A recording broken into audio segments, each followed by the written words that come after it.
Welcome back. Hey, do you think I could be a TV star? A program would have to be pretty desperate to put you on TV. Right. On that note, let's check out what academic innovation Warrington campus has to offer.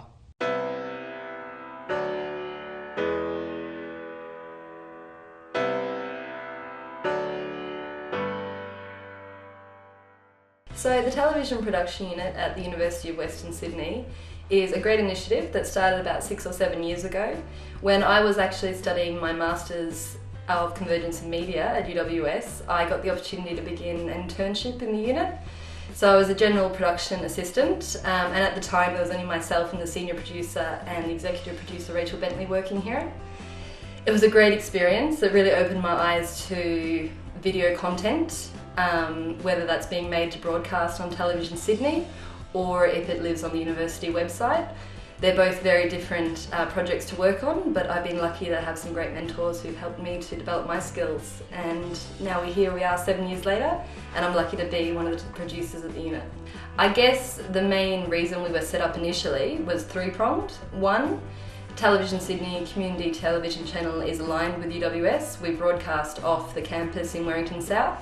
So it was important for the university to have a high content, a media production content of video being broadcast. So the unit was put together to, one, enable that.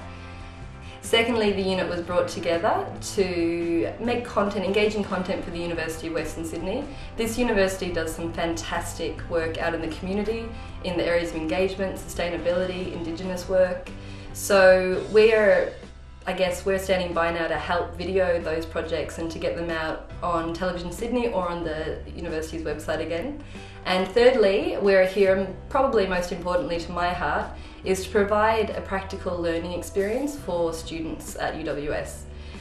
Yes, we are a video production unit, but no, that doesn't mean that only communication students can be part of what we do here. Our doors are always open, and we're happy to have people come in for roles on-screen talent, camera operators, editors, researchers, associate producers, graphic designers. It really are, the opportunities are endless here, okay? We just need you to come and tell us what you do or what you'd like to do, and then hopefully we have a project that can align with your skills and we can both get something out of the arrangement. So we also started this year a postgraduate work program. So a lot of our students that we touch base with, or the first time we meet them, they're in their second or possibly in their third year, and they've started to really hone in on what their production skill is. And that's often when I think they feel confident enough to come to the production unit and say, hey, this is the role I would like to develop further. I can offer you this much experience, and what can you do for me? So that's really exciting, but the only downside of that is, of course, we work with those students for about a year whenever we have a chance, with out on the field locations or in the studio or whatever the project may be. Those students then develop their skills, but then they graduate, and we often don't see them again because hopefully they get a job straight away out of university.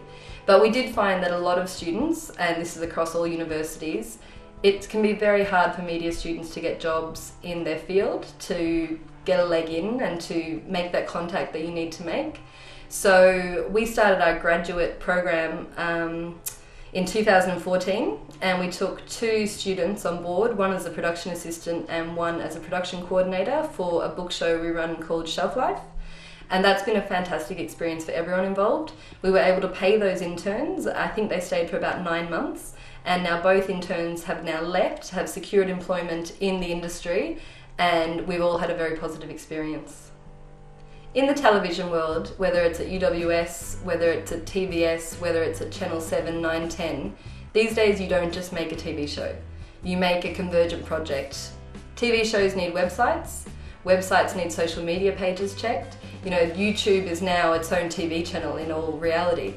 So the world of digital content is changing. We're keeping up with that as best as we can. Shelf Life is a book show that we've actually been recording here for 5 years. We are launching our Shelf Life website in a couple of weeks, which we're very proud of.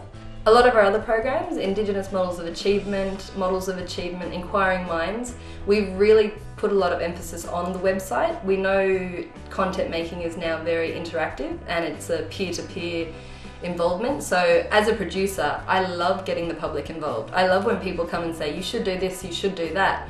So by providing social media pages for all our programs, and of course websites when we can afford it, but that's not always realistic, but just providing a contact, somewhere that my viewer can get in touch with me and say, I would like this experience more if it was this way or that way. For me, that's great. That's helping me do my job and create a better product.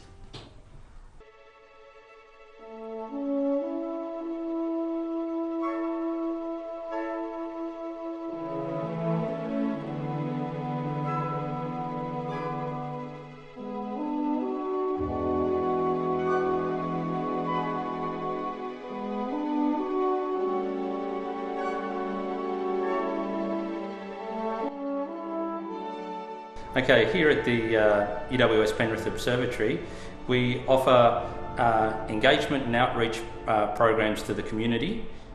We run public programs at least twice a month where the public can come in and listen to a talk, see a short 3D movie, and if the weather's nice to us, get to use this lovely equipment here and actually look through a telescope such as the one we have here. Well, this is actually the biggest on-campus telescope in Australia, so that's the biggest telescope on any university campus. It's not the biggest telescope in Australia, but it's definitely the biggest one on any university campus. And it's one of the bigger ones where you can actually look through an eyepiece. As a professional astronomer, we never look through eyepieces. We stare at computer monitors all the time. Obviously, the data is collected by very sophisticated equipment, very sophisticated cameras and spectrometers, and then we analyse the data that comes from there. But on this telescope here, we can do that, but we also get a chance for the public to actually look through the telescope using an eyepiece. We also offer school programs where primary schools and high schools can come and have workshops and specially tailored programs to their needs, where we look at not only astronomy but the whole range of science, technology, engineering and mathematics related subjects. We also do private bookings where groups, for example scout groups, can organise a program designed for them, where we can, for example, talk about navigating with the stars and so on, and also are involved with the local Indigenous group. We run every year a Aboriginal Astronomy Night, and we have guest speakers coming in from all parts of the world and throughout Australia. It's just a way of educating the people that the Indigenous people of Australia also looked at the sky and made predictions, and they have a different way to look at the sky than we do. For example, the constellations we see in the sky, where we join the dots by joining stars together, they look at that totally differently, and they map the sky in a different way than we do.